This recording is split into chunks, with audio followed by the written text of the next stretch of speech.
Salut mes Dreamers, je suis très contente de vous retrouver aujourd'hui dans une nouvelle vidéo. Comme vous pouvez le voir, on se trouve actuellement dans ma nouvelle pièce. Alors, en fait, à la base, je devais vous tourner une vidéo sur la présentation de ma nouvelle pièce.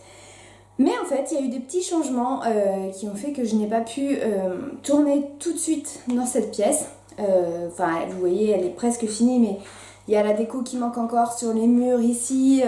En face de moi, il y a aussi des choses qui ne sont pas faites. Et je veux pas vous présenter une pièce à moitié finie. Donc vous pouvez découvrir une petite partie du décor que je vous présenterai bien sûr plus en détail quand je vous ferai le tour de la pièce, ce qui ne saurait tarder. Mais en attendant, on se retrouve pour une vidéo sur ceci. Voilà, je vais vous expliquer un petit peu ce que contient le livre, si ça vaut le coup de l'acheter ou pas, ce qu'il y a dedans, bref, un petit peu son histoire. Allez vous chercher un petit thé, un petit café, un petit truc à manger, ce que vous voulez. Et puis c'est parti!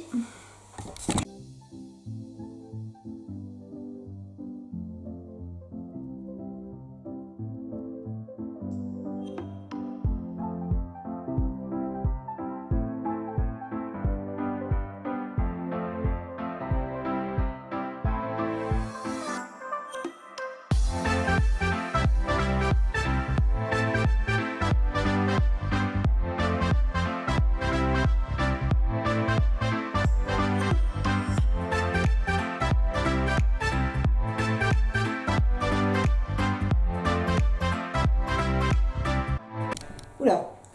Alors, donc je vais vous parler un petit peu de Phantom Manor, donc attraction phare des parcs Disney en général, puisqu'il y en a un, je crois, si je ne me trompe pas, dans chaque parc Disney, souvent placé dans Frontierland, sauf au Japon. Je crois que c'est le seul parc où c'est placé à Fantasyland, puisque au Japon, les esprits n'ont pas la même, sont plutôt d'un côté positif que chez nous où c'est censé faire peur. Disneyland Paris a sorti 2 livres sur les attractions décryptées. Donc il y en a un, je ne sais pas si vous voyez dans mon décor, qui est juste là, c'est Pirates des Caraïbes, que je n'ai pas encore lu mais que je vous lirai. Et si ça vous plaît, je vous ferai un petit update comme pour celui-là. Et donc le livre sur Phantom Manor qui est sorti le 31 juillet. Ces livres sont vendus au prix de 19,99 €. Le mien, je l'ai payé beaucoup plus cher que ça. En fait, j'ai l'habitude des sorties Disneyland Paris. Voilà, donc ça, c'est des bouquins qui sont extrêmement recherchés par les collectionneurs.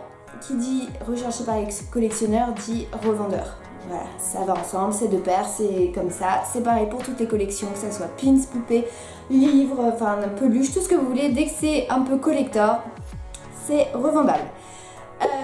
Donc je me connecte sur Facebook le 31 et là je vois une file.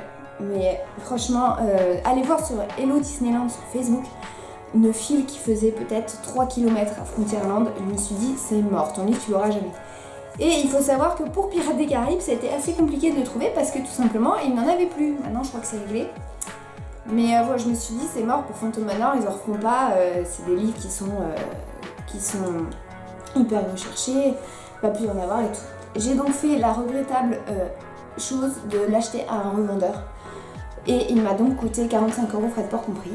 Voilà, donc j'ai un petit peu les boules, autant vous le dire, ça m'a freiné grandement dans mes achats. Parce que je me suis rendu compte que j'étais un pigeon tout simplement et que jamais, au grand jamais, j'aurais dû mettre autant d'argent dans ce livre-là. Mais bon, j'ai quand même du coup le livre avec moi et je me suis dit que j'allais le lire. Puisque quitte à l'avoir, autant le lire. Donc Phantom Manor, si vous ne connaissez pas, à Paris on a la chance, on a une histoire vraiment très particulière. Donc c'est l'histoire de Mélanie qui vivait dans une riche famille avec son père, Henry et Martha Ravenswood, je crois que c'est ça leur nom, il me semble que c'est ça. D'ailleurs, petite anecdote, vous pouvez les retrouver dans le cimetière juste à côté de Phantom Manor quand vous sortez de l'attraction, vous passez par le cimetière et vous avez une tombe à leur nom. Et donc Mélanie cherchait à se marier, enfin son père voulait la marier et il faut savoir que son père possédait la mine BTM qui est juste à côté, qui est une mine d'or. Et un jour ils ont réveillé l'oiseau tonnerre, je crois que c'est ça, et du coup la mine s'est effondrée et dedans il y avait Henry et Martha Ravenswood. Donc la mine les a tués tous les deux et du coup la mine d'or a fermé, le manoir est devenu délabré et tout. Et il faut savoir que Mélanie devait se marier. Et sauf qu'elle n'a jamais, je crois que c'est ça l'histoire, qu'elle n'a jamais retrouvé son prétendant et qu'elle le cherche désespérément partout dans la maison. Donc c'est pour ça que vous pouvez apercevoir de temps en temps Mélanie, c'est qu'elle cherche son prétendant. Avec la nouvelle version de PM, je crois que les choses ont été un peu plus claires.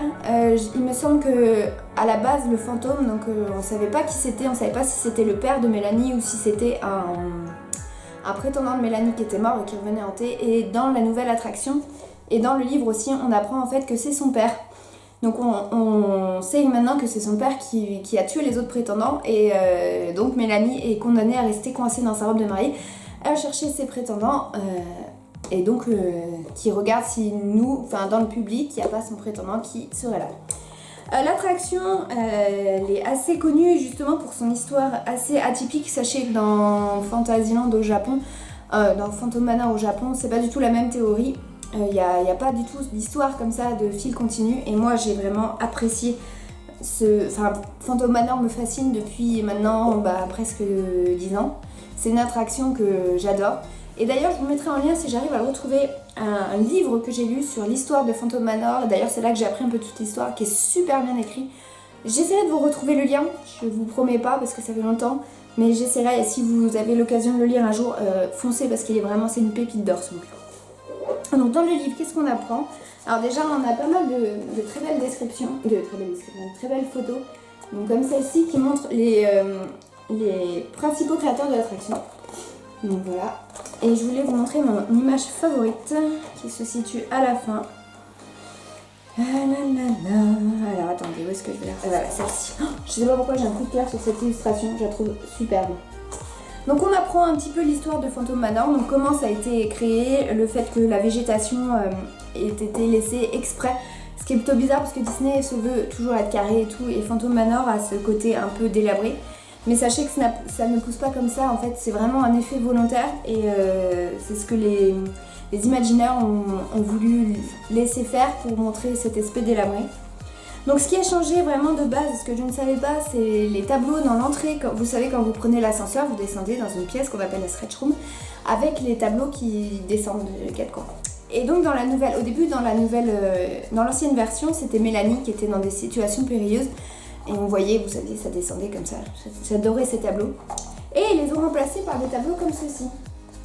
Et en fait, ce que je ne savais pas, c'est que la personne à côté, en fait, c'est un prétendant à Mélanie. Donc sur les 4 tableaux que vous avez, ce sont les 4 prétendants de Mélanie différents. Vous avez, alors je ne me souviens plus de leur nom, mais ils sont notés aussi à la fin. Quand vous passez tout à la fin, vous avez le nom des 4 prétendants dans leur tombe. Et donc j'ai lu que chaque nom des prétendants de Mélanie était une espèce de jeu de mots en anglais, ce que j'ai trouvé assez sympa, puisque ça a rapport avec les tableaux qui descendent, vous savez. Alors je l'ai fait qu'une fois, donc ma mémoire n'est pas encore trop là, mais vous en avez un par exemple qui se termine sur une scie, et ça va le trancher en deux en fait, en gros. Et le mec, dans son nom, ça fait référence à une scie, mais c'est un jeu de mots en anglais que je pourrais pas vous ressortir. Mais en tout cas, c'est marqué là-dedans, j'ai trouvé ça assez intéressant de savoir ça. C'est des petites anecdotes rigolotes, et j'aime bien savoir ce genre de choses. Vous avez aussi un truc que j'ai appris et que j'ai adoré, que je ne savais pas. La personne qui fait le rire de fantôme, du coup dans les passages où vous le voyez, vous savez, à un moment il rigole. Et bien sachez que c'est la personne qui fait la voix dans Thriller de Michael Jackson, vous savez, tout à la fin quand il se met à rigoler, si vous avez vu le clip, vous savez de quoi je parle. Et bien je ne savais pas que c'était la même personne, c'est Vincent Price. Et c'est lui qui a participé au clip de Michael Jackson sur la fin. Et donc c'est lui qui fait le bruit du fantôme qui rigole, tout ça. Et j'ai trouvé ça super sympa, parce que je ne savais pas au final, et j'ai comme petite anecdote, c'est sympa. Donc j'ai aussi appris que dans la nouvelle attraction, vous avez Mélanie qui est située juste là, qui attend en fait son prince, c'est n'importe quoi, pas parce qu'on a Disney qu'on voit le prince, son prétendant. Et en fait Mélanie devait être présente dès l'ouverture de l'attraction en 1992. Et en fait pour des raisons, je sais plus ce qu'ils disent, mais ils disent qu'ils ne l'avaient pas mis au début et qu'ils ont profité de cette grosse réhabilitation pour justement la mettre en place.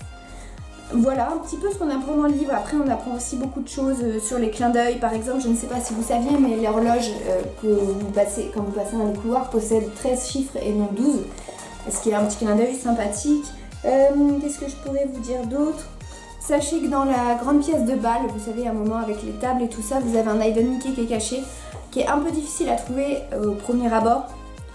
Dans la première version, je crois que ça a disparu depuis, enfin je ne l'ai pas retrouvé. Dans la première version de Phantom Manor, vous aviez le cadavre d'un chat ainsi que le cadavre d'un cheval.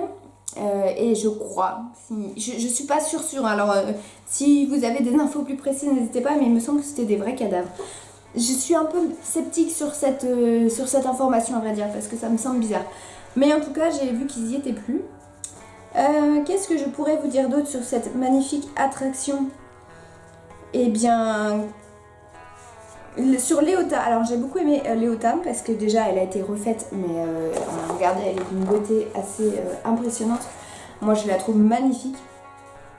Et donc elle a fait, c'est la même personne qui a fait la voix française et la voix anglaise. Et c'est une invitation à venir participer au bal, puisque vous savez, après vous passez directement dans le bal. Et c'est une invitation à rejoindre le bal. Voilà, donc la scène du bal elle est illustrée comme ceci, je la trouve vraiment magnifique.